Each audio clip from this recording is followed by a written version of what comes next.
সে তো বাংলার মানুষ ভোট দিয়ে জিতিয়েছে, ওকে ডেমোক্রেসি থেকে বিশ্বাস করে না, তাও করে না, ও তো ডিক্টেটরশিপে বিশ্বাস করে। তাই জন্য তো নরেন্দ্র মোদীর দলে গেছে।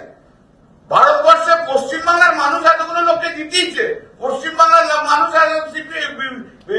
তৃণমূল কংগ্রেসের এতগুলো সাংসদ দিয়েছে, পশ্চিমবাংলার মানুষ মুখ্যমন্ত্রী তৈরি করেছে।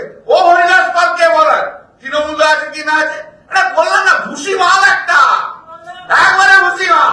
দেখতে থাকো, দেখতে থাকো, দূর থেকে দেখেছো, বড্ড ভালো লেগেছে, কেউ কিছু বলতে পারতো না, কন্টেন্ট হতো না। এইবারে দেখবে ওর শিক্ষা দীক্ষা রুচি সব একদম পরিষ্কার হয়ে যাবে। 1 নম্বরের ভুসি মাল, 2 নম্বরই মাল, একদম পুরো 2 নম্বরই মাল।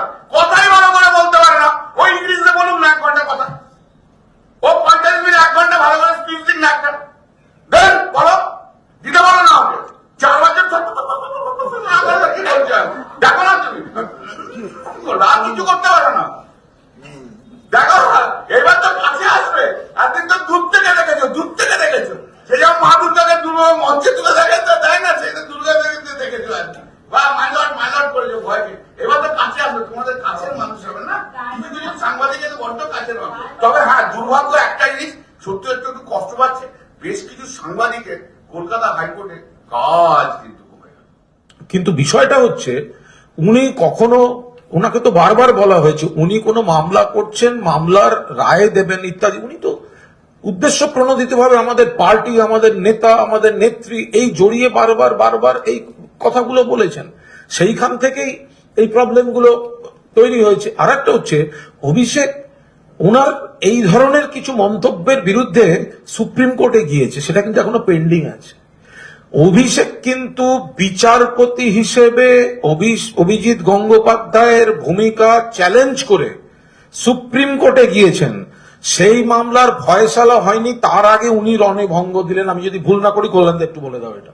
না, আমি একটু কুণাল যা বললো, কুণাল তো একরকম ইন্টারপ্রিটেশন দিল, আমার ইন্টারপ্রিটেশনটা ওই যে কুণাল সম্বন্ধে যে প্রশ্নটা করলে একটু অন্যরকম আছে।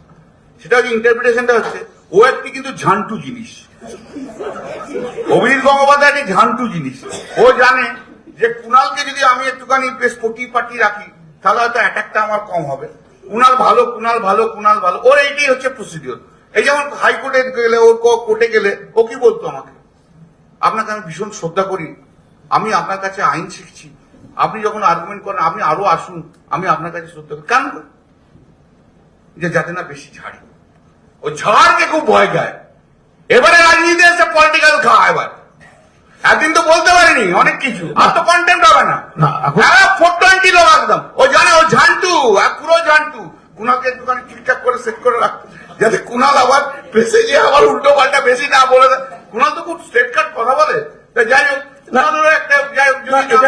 এটা এখন একটা পরিষ্কার কথা যে একটা ব্যক্তিগত যোগাযোগ পরিচয়, এটা আলাদা, কিন্তু কেউ যদি আমার যেটা অস্তিত্ব, আমার যেটা পরিবার, সর্বভারতীয় তৃণমূল কংগ্রেস, আমার নেত্রী মমতা বন্দ্যোপাধ্যায়, আমার নেতা অভিষেক বন্দ্যোপাধ্যায়, আমার দাদা কল্যাণ বন্দ্যোপাধ্যায়, তাকে যদি কেউ রাজনৈতিক মঞ্চ থেকে আক্রমণ করে, ব্যক্তি আক্রমণ করে, কুৎসা করে, তখন আমি নিশ্চিতভাবে তাকে সমান ভাষাতেই আমি সেটা ফেরত দেব।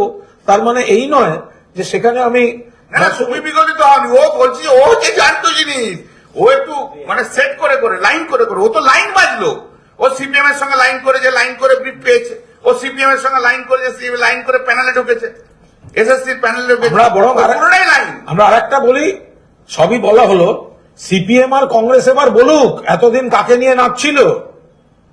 সিপিএম আর কংগ্রেস, আমি গর্ব করে বলছি, তৃণমূল দল এবং তৃণমূলের মুখপাত্ররা যাদের উনি বারবার অ্যাটাক করেছেন, আজ প্রমাণিত হয়ে গেছে তারা সঠিক লোক চিনেছিল এবং আসল লোককে আক্রমণ করেছে, যে মুখোশ পরা ভারতীয় জনতা পার্টি।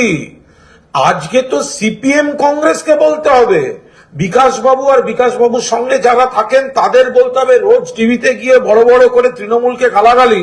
আর অভিজিৎ গঙ্গোপাধ্যায়কে যখন আমরা সমালোচনা করেছি তখন আমাদের বলা হয়েছে এই করা হচ্ছে, ওই করা হচ্ছে, বিচারপতিকে ইয়ে করা যায় না।